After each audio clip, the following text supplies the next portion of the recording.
The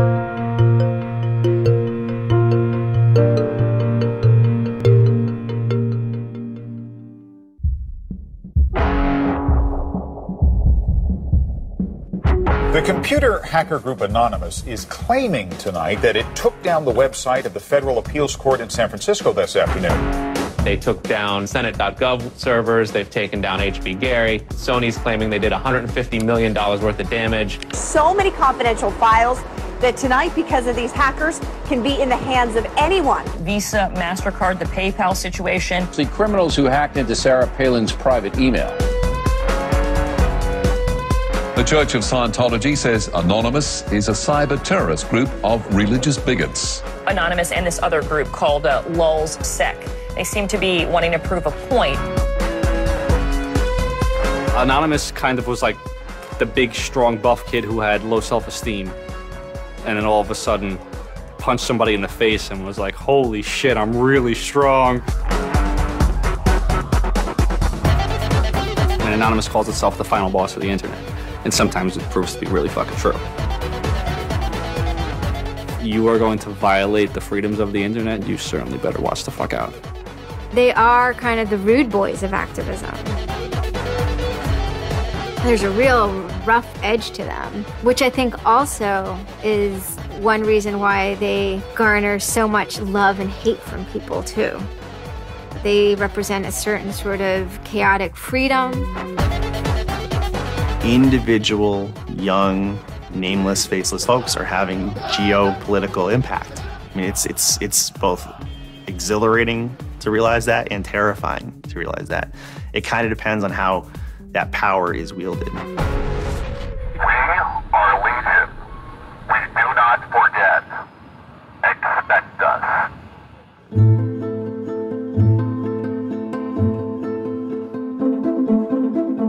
We stand for freedom. We stand for freedom of speech, the power of the people, the ability for them to protest against the government, to right wrongs. No censorship, especially online, but also in real life.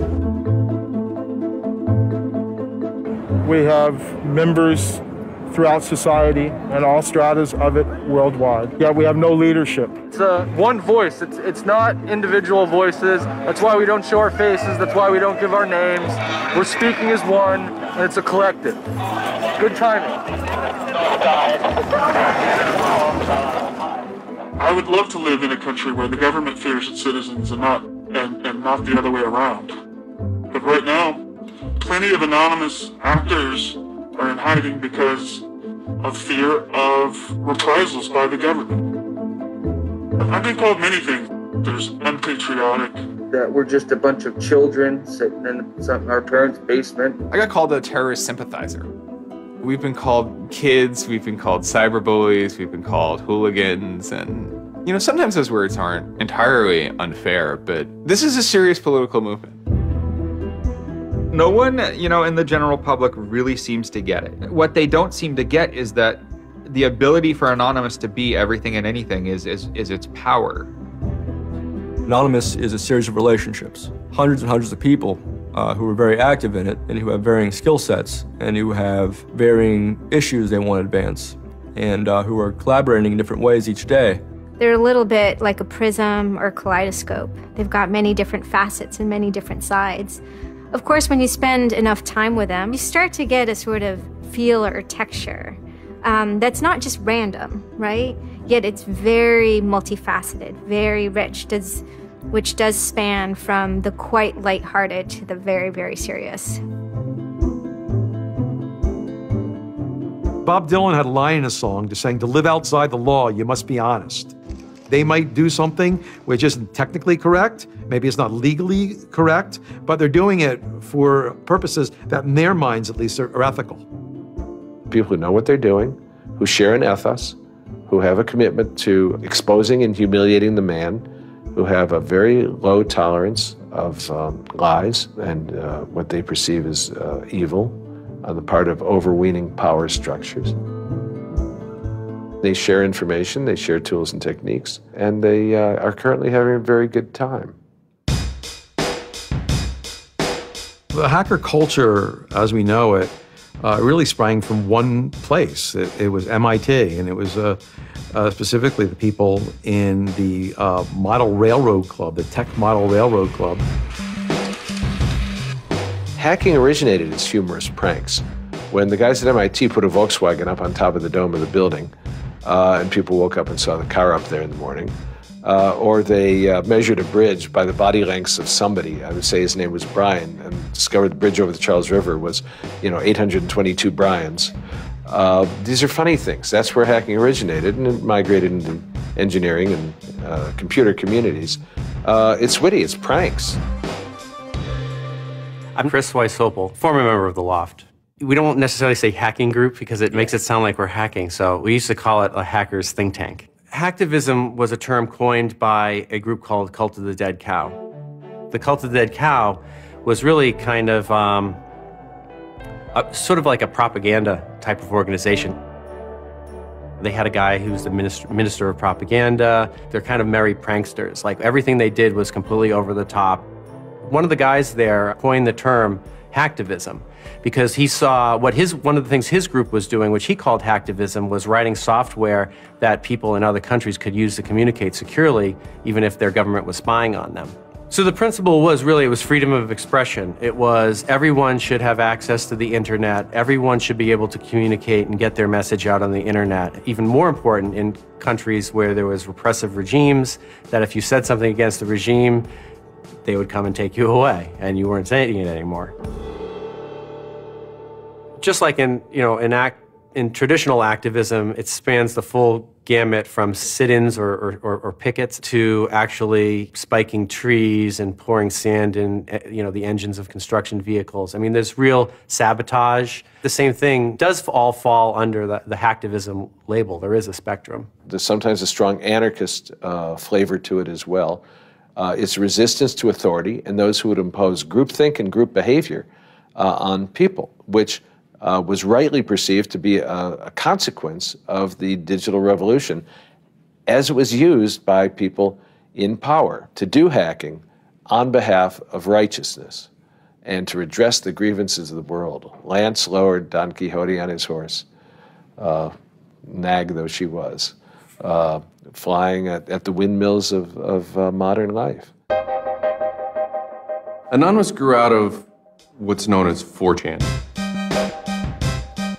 And essentially, this is just a website where people can upload images and you don't actually give your name. It's just sort of anonymous.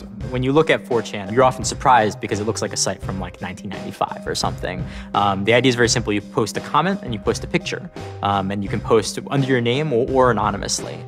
And it's separated into boards about particular topics. So there's a topic on anime, there's a topic on weaponry. There's like a 4chan board for origami, and you just upload interesting pictures of origami.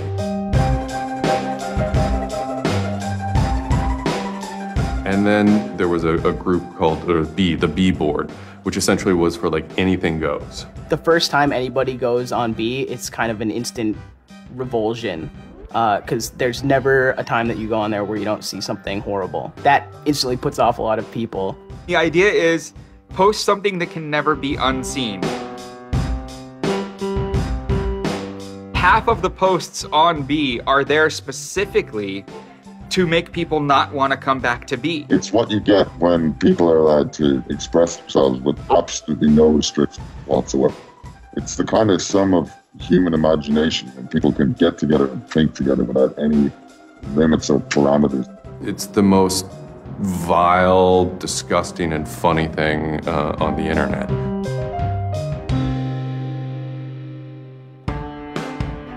One of the important things about 4chan is to have a thread that really explodes and lasts for a long time. If it doesn't, then it disappears. It's a site that's not archived. So it creates conditions for anything that grabs attention at some level. And so humor and grotesqueness as a result are quite good for that. I'd rather just be referred to as anonymous, I guess, in the interviews, because I have some docs out on me. 4chan's just where I went to. I grew up on it and I lived there. That's just what I did for fun. It takes a thick skin to enjoy it. But, you know, as long as you're not offended, you'll occasionally come into something really cool or really creative on 4chan. I think the most interesting thing about it is how you can watch memes evolve. You'll see something posted one day, and then a week later, it's got 50,000 derivatives of it. A meme is basically just an idea.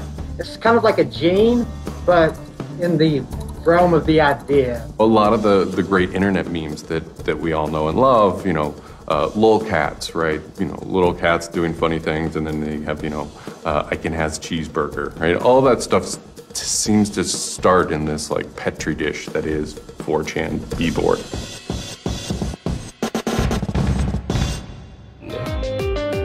Say it publicly and your insane chocolate rain.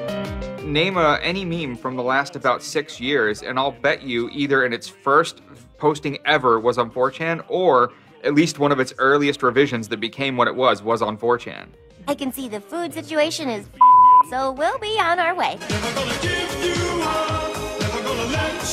It's basically the best breeding ground for internet culture, and as far as I'm concerned. With your neighborhood insurance rates, chocolate rain. 4chan is also very known for acts of trolling. Trolling is a fucking art. Trolling is getting the person you're talking to get as pissed off as they possibly can, and for no reason except for your own enjoyment. Maybe you're trying to illustrate a point, but it's mostly for your own enjoyment. For them, it's funny that like people think the internet is serious business. And if people think the internet is serious business, it's a troll's job to make their life terrible. The idea of anonymous came initially as a joke. I mean, somebody suggested that what if the whole site, what if 4chan, what if B was just one person? And what if that's just one guy called Anonymous sitting somewhere and you're just reading all these posts by one guy? And it kind of looks like that from the outsider's perspective. I mean, there's no way to tell the difference. It might as well be one guy. Fox News did a very famous segment about it. They call themselves anonymous. They are hackers on steroids, treating the web like a real-life video game, sacking websites, invading MySpace accounts, disrupting innocent people's lives. And if you fight back, watch out. Destroy. Die. Attack. Threats from a gang of computer hackers calling themselves Anonymous. I've had 7 different passwords and they've got them all so far. Anonymous hacked his site and plastered it with gay sex pictures. His girlfriend left him. She thought that I was cheating on her with guys. As long as I can think back, Anonymous have done some pretty off-color things in the name of getting cheap laughs, you know. But, I mean, that's part of the culture. They get what they call lulz. Lulz is a corruption of LOL, which stands for laugh out loud. Anonymous gets big lulz from pulling random pranks. For example, messing with online children's games like Habbo Hotel. Habbo Hotel was this online community where you had an avatar and you walked around and talked to other people. It was kind of like an early version of, you know, World of Warcraft or Second Life or any of those virtual worlds. What the people on B did was invade Habbo Hotel, created, you know, thousands of avatars. They all had this one uniform of a black guy with a big afro wearing a black suit. And so there would be thousands of these people, black guys, black suit, you know, huge afro, walking around this world, and they would do things like form a swastika out of themselves. And I think that was a real landmark because it was when they were able to see that, you know, they can use their numbers to do something really interesting and really disruptive. So we blocked the entrance to their pool, and that just pissed them off so fucking much. It was fucking beautiful. That was fucking just wonderful. Wonderful times. Those kids love that pool. They love the shit out of their pool. The goal was actually to offend everyone, simply because the idea that we could offend you by drawing a little shape on the screen was stupid to the people involved in it. They were like, really? You're going to get that mad over us just drawing this on the screen? Wow, well, you need to refocus a little on life because this should not be upsetting you that much. All these different organizations online, whether it's 4chan, or just any website, there's typically a community aspect to it. This is where people have their social relationships. This is where their friends are. This is where they have a creative outlet. And so all those aspects are going into groups like Anonymous, where people feel like they're part of a bigger thing and they're able to express themselves within that group.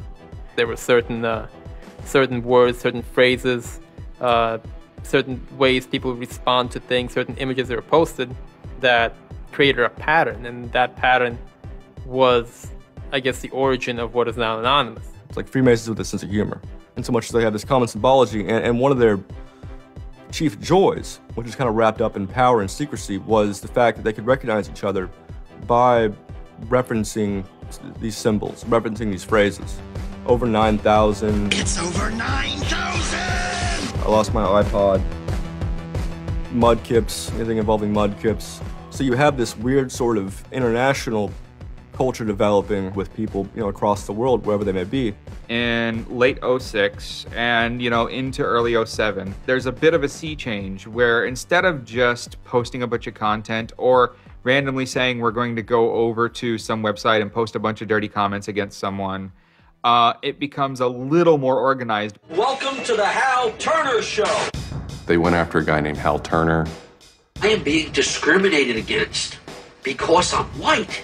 Hal Turner was a neo-Nazi who was, big online and had a podcast. I think that the 14th Amendment was not ratified properly, and I think, therefore, it is still okay to have Negroes as slaves in America. The first time I heard about Hal Turner is he was knocking somebody on 4chan. There's a million neo-Nazis out there.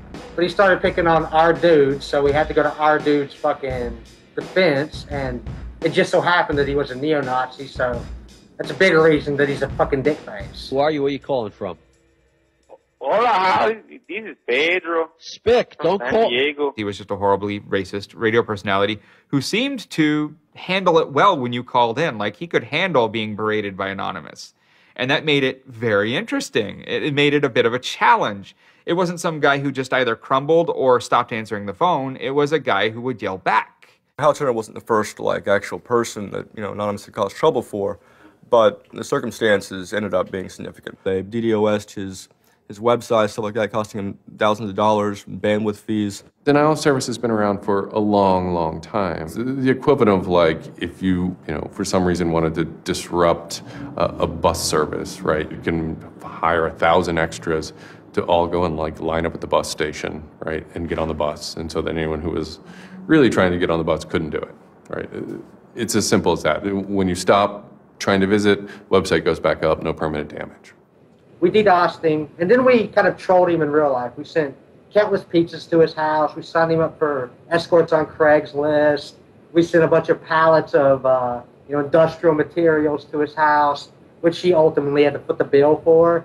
And basically, we destroyed his ability to pay for his radio show, and that took him off the internet. And then they ended up getting some real hackers to help them out. This wasn't sort of pranks. They actually were able to get into Hal Turner's private servers and his mail servers and find some interesting emails that he was serving as an FBI informant, which, if you're a right-wing neo-Nazi, is not a good thing to be. And obviously him being an FBI informant, and also his reaction, his sort of douchebaggy reaction to the raids, damaged his credibility within the white nationalist scene, which is a shame. Hal Turner's gone. He's been prosecuted by the feds for threatening judges. What follows is a period of confusion and anger in which, the original Anonymous people, the sort who want to keep Anonymous as this nihilist little, ridiculous group, are upset that now, that the most terrible thing on the internet is now becoming a force for good all of a sudden.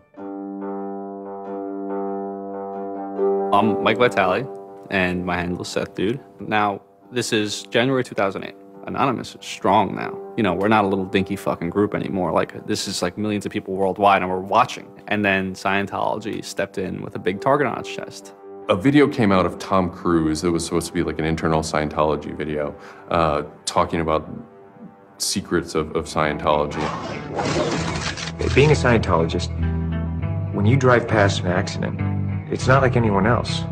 As you drive past, you know you have to do something about it because you know you're the only one that can really help. It talks about you're the only one who can stop, bad things from happening. And so this is kind of widely mocked online. It circulated like wildfire. Instantly, the Scientologists post a DMCA, Digital Millennium Copyright Act. And this is a way that if you own content, you can go to video sites, upload sites, and have your content pulled when someone uploads it illegally. So Scientology's always at odds with the internet, always trying to legally bully people out of fucking them over on the internet. They always did that. And then here they are trying it again, but you know what? Anonymous saw that and they said, oh, you guys just fucked around badly. Like, you're trying to censor our internet. Like, are you trying to take a joke away from Anonymous? Like, you don't do that. A few people on 4chan posted, hey, we should grab that video and post it on a few other sites. What followed was, this is a term called the Barbra Streisand effect. And this video, as they're attempting to suppress it, went everywhere. Like, everywhere you look on the internet, you were gonna stumble upon this video. Actually, Gawker, the site that I worked for, was, I think, the first one to put it on the website, and we got in a huge legal battle with Scientology, who wanted us to take it down.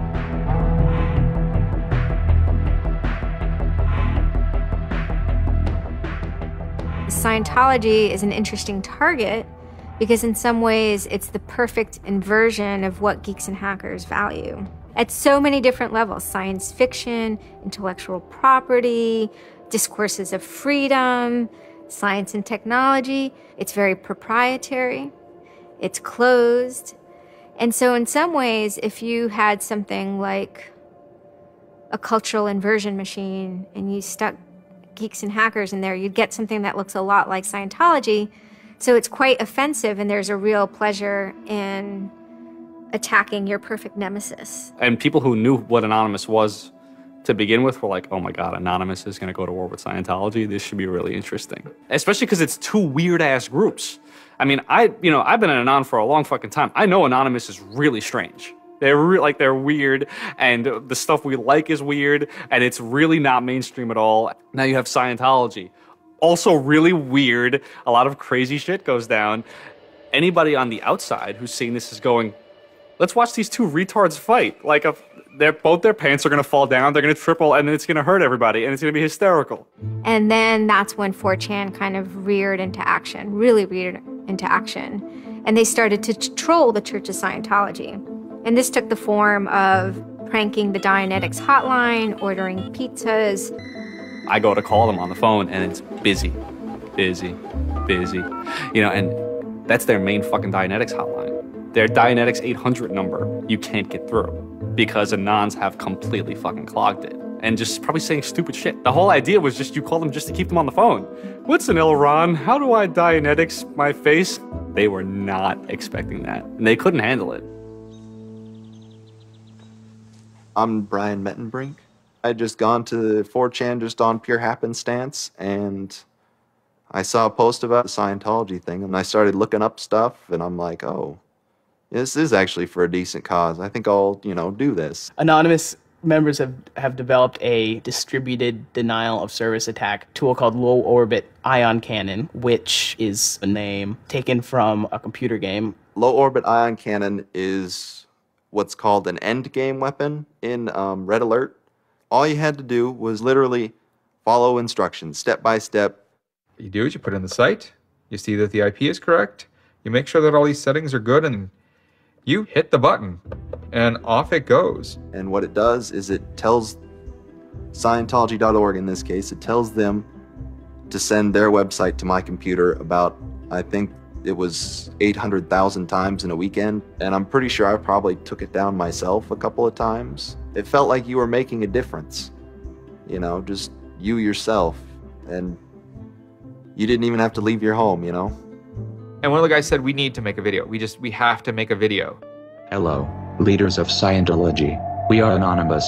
When the video came out on January 21st, that was one of the first times that Anonymous, as a culture, started referring to itself as Anonymous as a movement. That video probably changed everything. We are Anonymous. We are Legion. We do not forgive. We do not forget. Expect us. It basically looked like if a computer was going to tell you that he was going to beat the shit out of you, this is what it would look like. That one video really galvanized that moment of innovation. That's exactly like with that video, internet activism, as it's known today, was born. And you just see this consensus forming that it's going to happen. So we made the code of conduct. Don't bring weapons. Dress accordingly. Cover your faces, because they will try and find out who you are and screw with your life. Rule number 17. Cover your face. This will prevent your identification from videos taken by hostiles. Scientology has a history of harassing, stalking, and just generally doing horrible things to its critics. So people needed a way to hide their identities. A lot of people had very legitimate fears. They don't want to be followed home. They don't want to be stalked. They don't want to put their families and themselves in danger. Everyone was going, well, we're going to wear a mask. What's the only fucking mask that we all already know or have a joke about? And it's the Guy Fawkes mask. You see the movie V for Vendetta, the ending scene where everyone's wearing the Guy Fawkes mask. That is very reminiscent of what Anonymous thinks Anonymous is.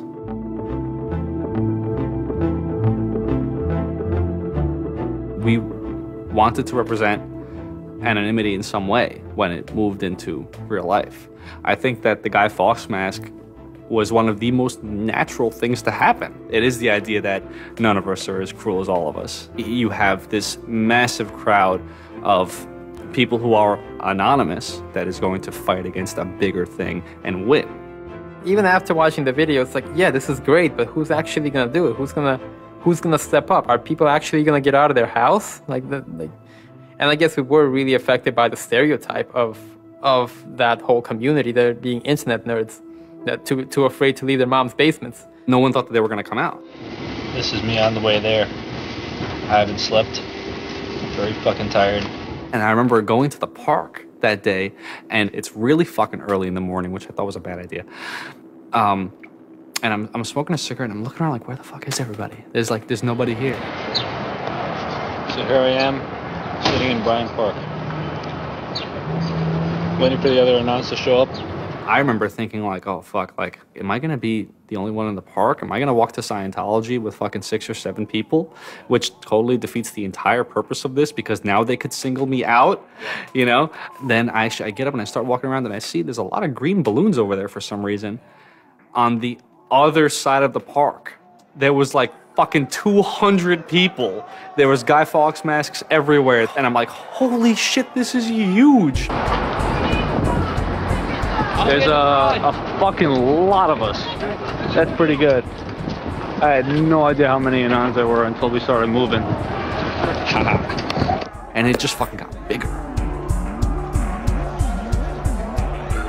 I remember walking through Times Square, and everybody in Times Square was an Anon. This is like a fucking 1,000 person per fucking minute foot traffic area. And everywhere I'm looking, I'm seeing fucking Anon symbols. It was fucking wild. It was really wild.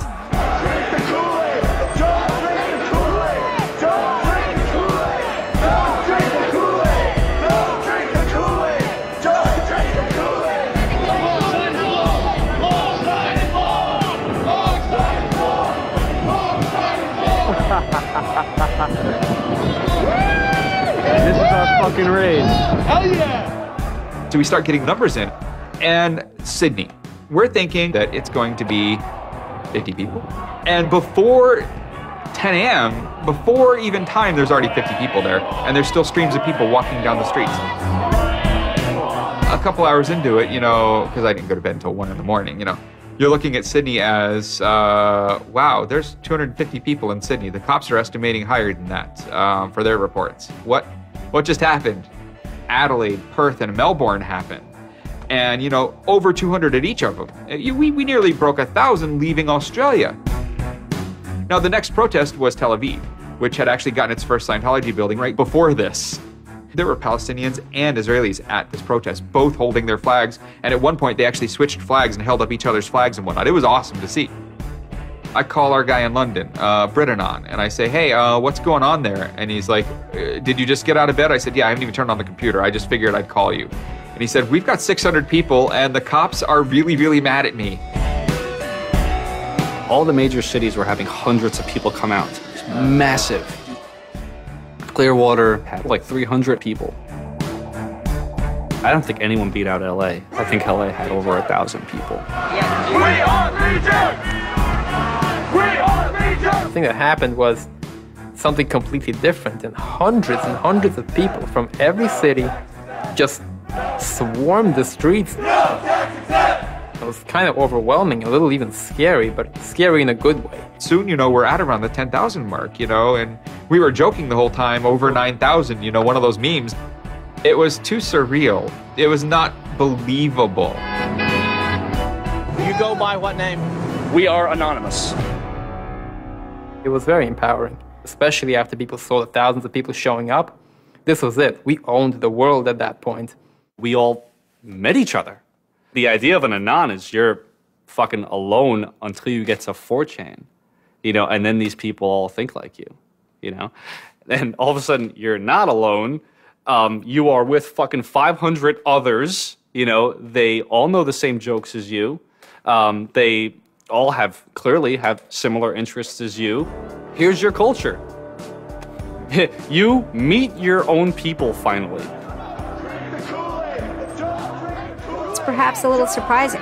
It's not just preteens or teenagers. There's a far more even mix of males and females than you would imagine otherwise. And there were a lot of these so-called guys who weren't socially good. They were very awkward. They still lived at home at 23, half of them virgins. And I'll tell you, the amount of those people who got laid from these protests happening is in the thousands that would not have for years probably. That's why those protests were so important. It was a chance to finally meet other people that were previously anonymous and unknown, and hence it was the moment of the end of their anonymity.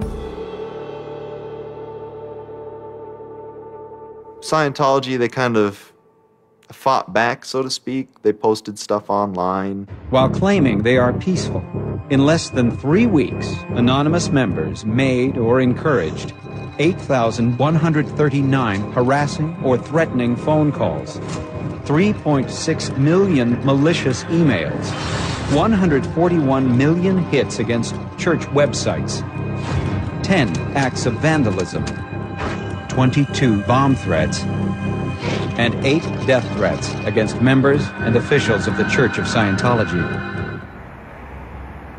They wanted to find me. They did. They hired PIs. They started taking pictures of us, threatening to sue us. I did the whole low-orbit ion cannon stuff, and then I pretty much just went about my life after that for, I think it's 6 months, and then the FBI showed up here at my parents' house. 2 men got out of the car and took Flashed their jackets off and laid their guns on the front seat and came up to ask us if Brian was home and explained that they were the FBI and they were looking for Brian, and I've never been so scared. I did the second most damage is what Scientology said. I sent the second most out of everybody. So I got the maximum for my category, which was 1 year in prison and 1 year supervised release. I think, the way I feel is for what I did was one of the most lopsided punishments I've ever read about or heard of. Yeah, I think it's ridiculous, especially the year supervised release where I can't touch a computer for a year. I'm not sure what that's supposed to solve except make my life difficult. So that computer behind me back there, I could go back to prison if I went over and touched it. I'm very proud of what he did. He stood up for what he believed in. I never would even dream of hurting anybody, It's just not me.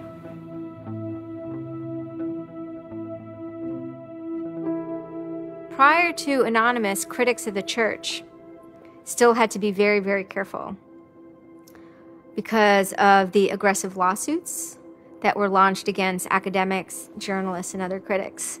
I would say that era is over.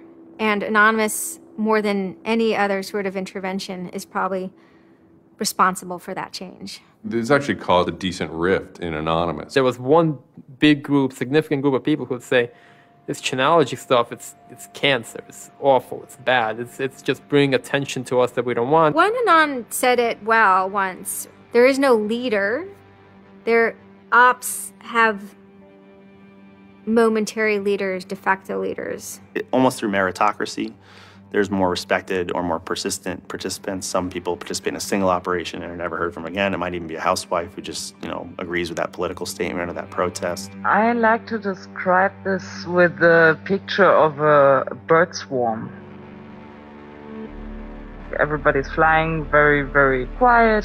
Suddenly, one bird flies into the other direction and the mass fly into the same direction, following that person. It's totally okay to say, I'm sorry, I don't take part. When chronology was running full force, it was like a kid stretching for the first time and actually seeing the real power. If you had asked me all throughout 2008 and most of 2009, is the politics of Anonymous always going to be sutured and hinged to the Church of Scientology? I would have said yes.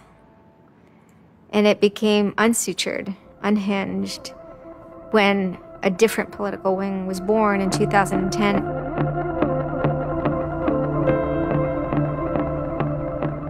It is our task to find secret, abusive plans and expose them where they can be opposed before they're implemented.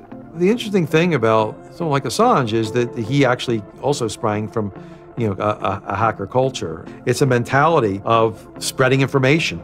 Julian was Mendax. He was the greatest hacker that ever walked the face of the earth when I was a kid. I mean, they rumored he could move satellites around in space by hacking into NASA. Maybe it never happened, but it was a myth that kept young kids like me wanting to plug a computer into a modem and see if I can move some satellites around. WikiLeaks is an instantiation of the hacker ethos. Truth wants to be free, and we want to liberate it. WikiLeaks released a huge trove of diplomatic cables. There was a lot of controversy from every quarter of society. The WikiLeaks website released nearly 400,000 secret U.S. files on the Iraq War late today. It was the largest leak of classified U.S. files in history. There was one particular moment that really sparked the fire, and this was when PayPal, MasterCard, and Amazon pulled services for WikiLeaks. So all of a sudden, there's no way to actually process donations to WikiLeaks. And then people went and found neo-Nazi groups. Visa and MasterCard were perfectly fine with you being able to PayPal, being able to make donations to them. But WikiLeaks, no. I think WikiLeaks is doing a good thing. It's just a total hypocrisy. They got their little fucking banking mafia to fuck, WikiLeaks over. People were incredibly angry. There was a real sense of rage. Anonymous DOSed PayPal. They were pissed. The numbers of participants were massive, massive. And they managed over the course of a couple of days to disable the websites of MasterCard and PayPal. It was beautiful. Because what you had is people finally stood up for something.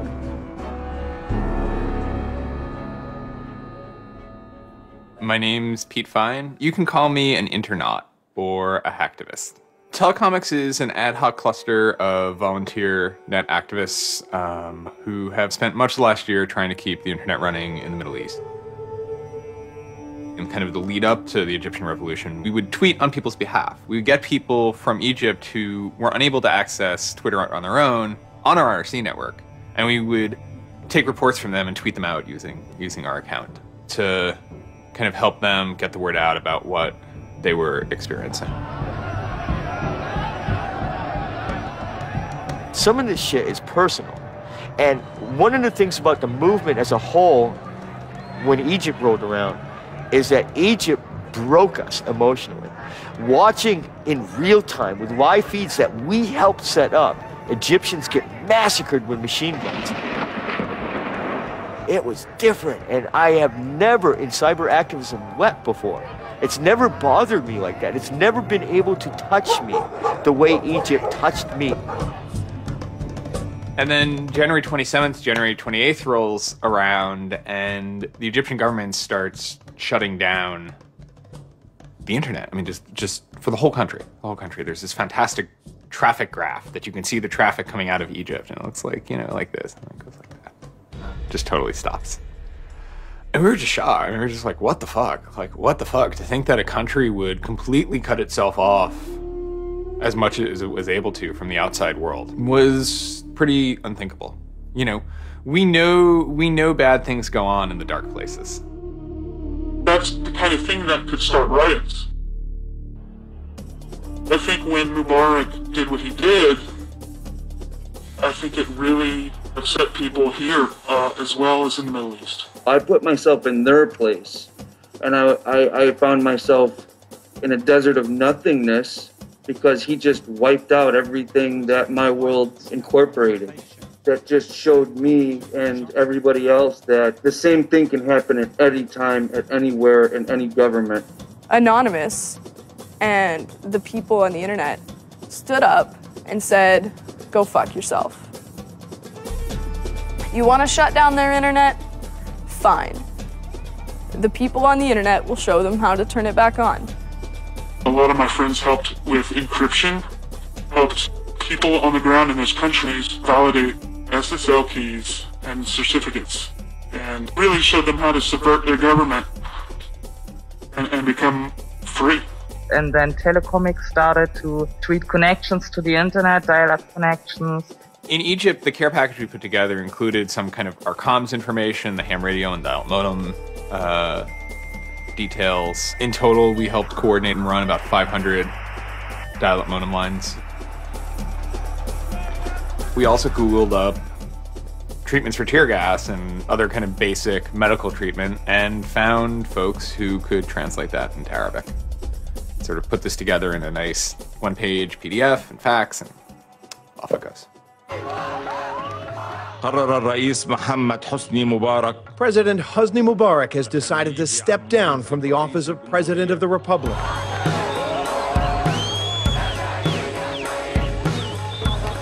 When Mubarak left, it was a hell yeah moment. People can rise up, people can make a change. And I think for a lot of people in America, it was the first time they had seen people rise up and take down their government and say, we're sick of this shit. We're sick of the oppression. We're sick of living as slaves to your power. We had Egyptians come thank us as we're doing this stuff, and I said to them, like, look, you guys just get our back if stuff goes down here. It's a revolution that was facilitated by the internet, by Facebook and by Twitter. Not caused by it. I mean, 50 years of dictatorship has caused the Arab Spring. But the internet has certainly been helping. Although it was awesome and it was one part we were fighting for me it was quite clear that it's not the end of the story. That it's not suddenly changing into rainbows and nine cats or whatever, but that we now have to watch even more. Suddenly on February 5th, Financial Times article comes out that we all see. And it's quoting this guy named Aaron Barr, who's the CEO of HP Gary Federal, which is an intelligence contractor.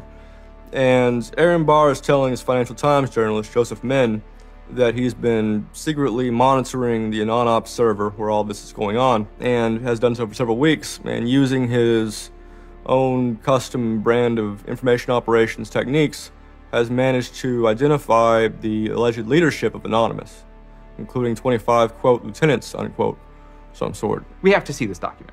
Everyone wants to know. We don't need to destroy him. We don't need to destroy his company. So they get it. It was unbelievably easy to get into that network. Now, to put that in hacker terms, Anonymous is a hornet's nest.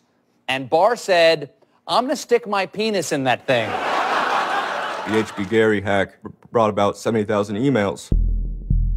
Probably the most important ones had to do with a proposal that HP Gary had already formulated. It was packaged up as a nice PowerPoint presentation. Kind of act as privatized agent provocateurs, where they were going to discredit WikiLeaks. HP Gary was proposing submitting fake documents to WikiLeaks, and then when discovered as fake, the error could be called out and it would discredit WikiLeaks. Right. So there's a lot of like specifics that I can't talk about. So let me try to answer that though in a general sense. First of all, it's probably no surprise to anybody. I'm not a big fan of WikiLeaks. I think that the broad purpose of trying to get as much information, proprietary or classified information for the government, expose that, is an extremely destructive and dangerous purpose. The proposals involve conducting information war on WikiLeaks and its supporters, creating dissension within WikiLeaks, DDoS attacks. You also wanted to launch cyber attacks on WikiLeaks infrastructure to get information on document submitters. Well, one thing I guess I want to make sure is clear is, you know, none of those activities had actually occurred. You know, in business, there's, you know, when you start proposing or thinking about an idea, there's a brainstorming phase. And somebody says, well, what if, you know, what could we do? What's theoretically possible? Well, still, this was an idea. This was proposed. This was something that you thought about. Right. They also wanted to go on a campaign kind of targeting Glenn Greenwald, who's a reporter for Salon, who's an outspoken kind of critic of the government and supporter of WikiLeaks. It seems like you're trying to attack a journalist here. Yeah, and I don't want to talk too much more about Glenn Greenwald, but other than, you know, what I previously said is, you know, there was never an intent to attack journalists, not on my part. You know, nor I guess I should say I should generalize that and to say that, you know, I would never just outwardly attack a journalist, other than if I felt that there was a journalist in my mind that was acting unethically. That, you know, that's a fair game for having a public discussion about. They were walking a very fine ethical line at points, and in many cases, the mass opinion is, no, they stepped well past it. I will not support broad theft of information released to the public, because that's nothing but destructive. If somebody has information that's been stolen from them, and you know, whether or not, you know, WikiLeaks encouraged the theft of that, or whether or not it was just put in their lap, still they're threatening to release the information that is the private property of another organization. So your choices are to just allow that to happen, or to try to stop it.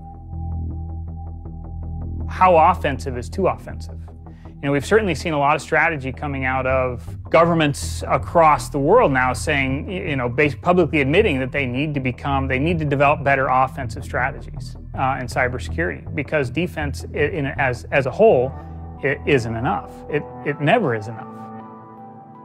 In the court of public opinion, that took H.B. Gary quickly from being a perceived victim to being a perceived villain themselves. It was becoming harder and harder to distinguish the good guys from the bad guys.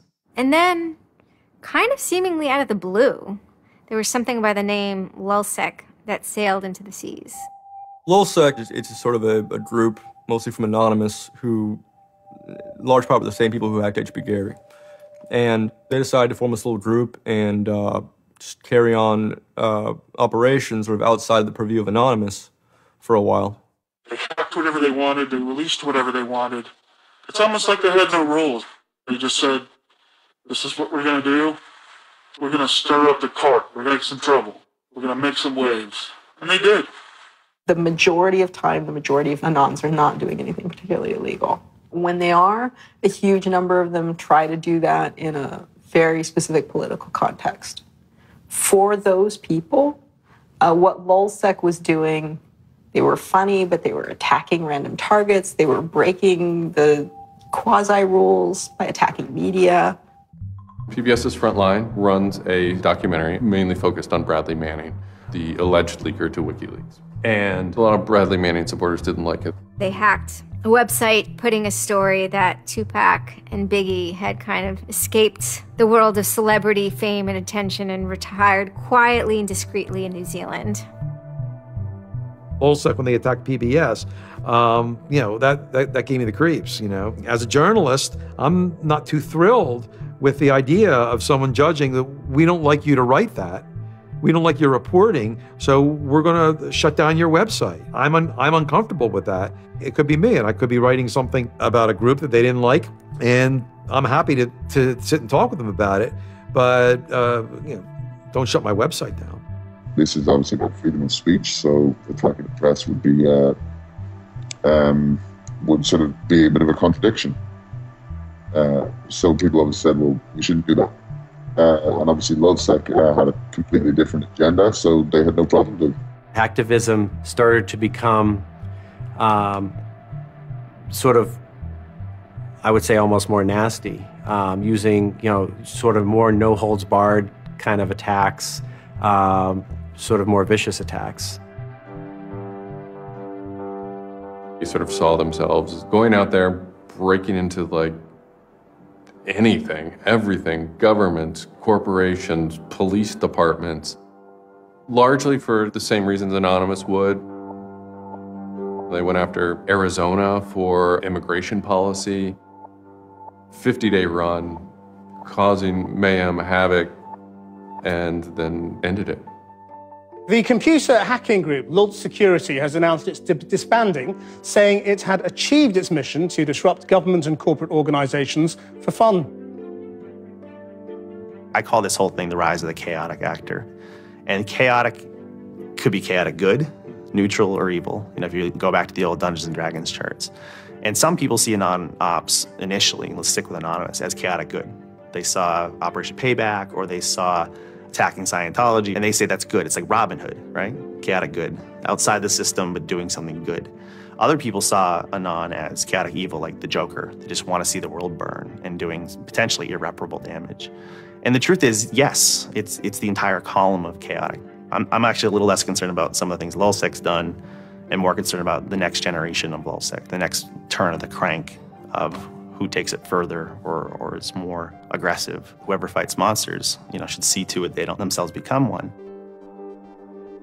Really, as powerful as they seem to be, LulzSec and Anonymous are really small potatoes compared to the bigger operations that are going on that we don't hear about, maybe operations funded by government. 16 people were arrested today, but dozens of FBI agents targeted alleged members of the loose-knit hacking group. Armed with search warrants, agents hit 6 homes in New York, along with locations across the country. The people arrested yesterday were suspected of attacking PayPal's website after the company shut off payments to WikiLeaks. Defenders of the hackers say they're merely engaged in civil protest, but FBI officials worry the disruptive cyber attacks could move in a more dangerous direction. So the FBI shows up at 6 in the morning, and it was really obnoxious. And I remember being frustrated and angry because there was nothing that I had done that would have justified an FBI search warrant. They came and guns blazing and all this other good stuff, busted down the door. I immediately just dropped down on the floor, 180, didn't want nothing. I wasn't trying to fight nobody. Even if you accept what the government is saying is true, what is important is that people are participating in the process. It is very much the process.